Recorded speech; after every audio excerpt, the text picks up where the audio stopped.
Goa Flowers. I'm Anita Goa and welcome to Philosophy Friday. Yes, it's another week and we are going to cover another limb.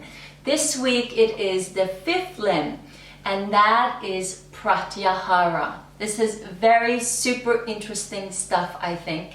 So sit back, relax, have yourself a cup of tea.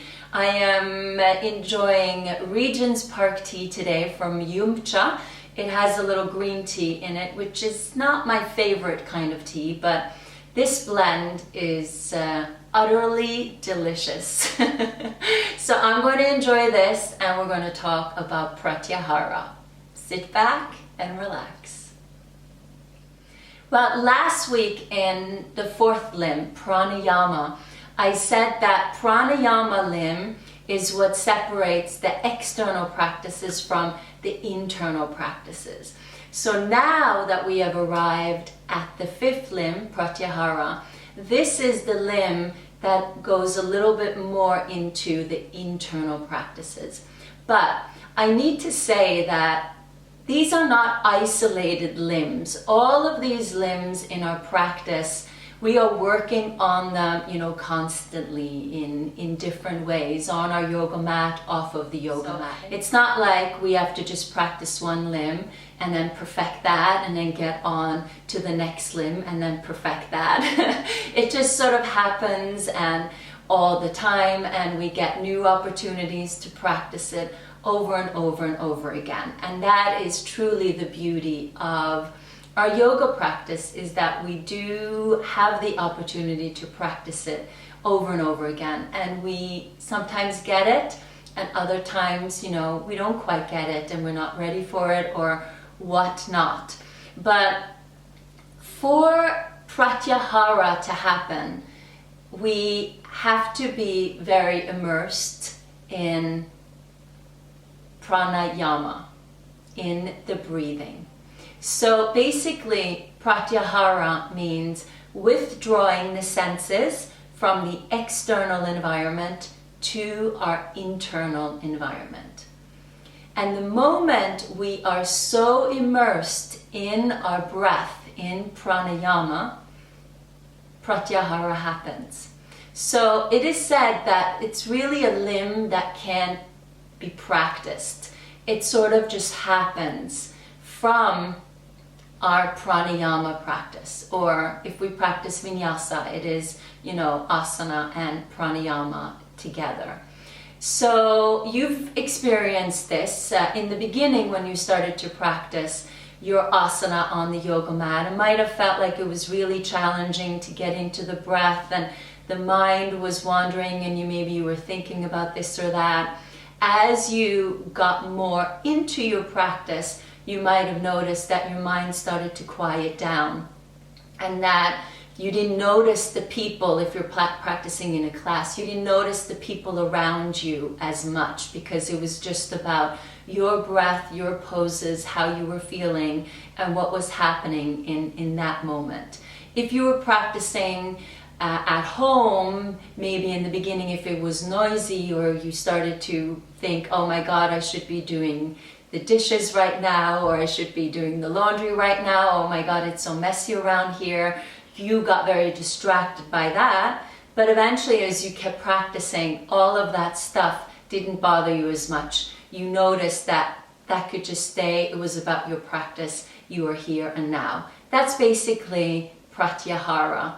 So it is all about the senses and controlling the senses through the breath. And the senses immediately get controlled through the breath.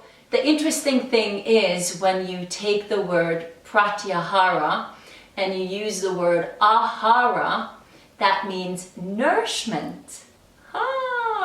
So it's so interesting to look at these words and know the meaning and how you can split up the words and what that means, because sometimes it might look like it contradicts itself. But of course it doesn't. Just like in pranayama, there was that restraint or that restriction in yama, and then there was an expansion in the ayama, right? Here, in order for us to, find nourishment, to fulfill maybe what it is that we want in our life, we have to have some of that restriction, right? We have to rein ourselves in. And the more we rein ourselves in and we get control over our mind, we get some control over our body, we get some control over our life, it's nourishing. We bloom, we blossom, So it is so interesting. So it basically is it's really about the eyes, but of course all of the other senses as well. But in yoga practice, we use the eyes a lot, and we try to focus our eyes on a particular spot, a drishti. And the more we are able to focus our eyes on that drishti together with the breath, it calms everything down, it draws our senses in. So this is not a stage where you become completely oblivious to what is going on around you. No, it's a state where you have more of a heightened awareness of what goes on around you, but you're not distracted by what is around you. And I know for myself that all of my years in New York City sort of was a practice ground for pratyahara, for meditation.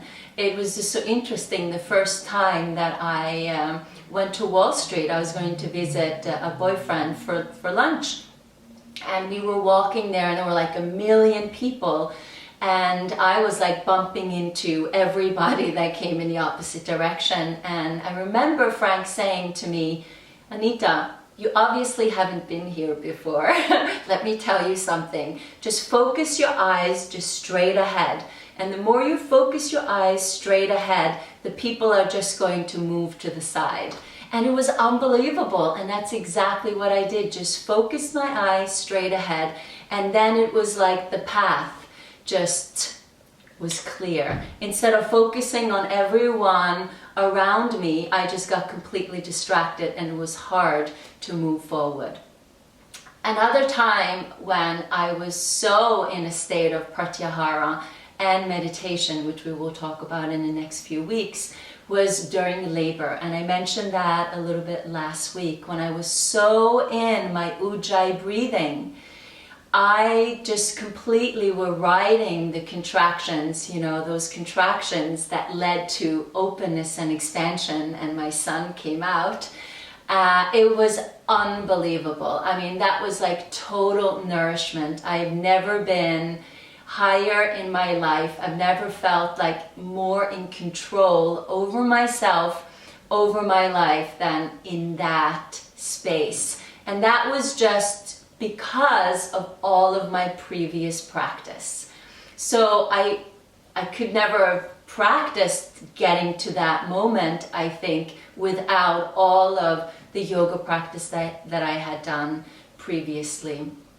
So think about times of your life when maybe you've experienced this, and notice, I think, where you're at now. Notice where your focus is at. Sometimes we're under-focused. We're just really distracted by what everyone else is doing. Sometimes maybe we're over-focused when we are just so focused on getting somewhere that we actually lose touch with the present moment.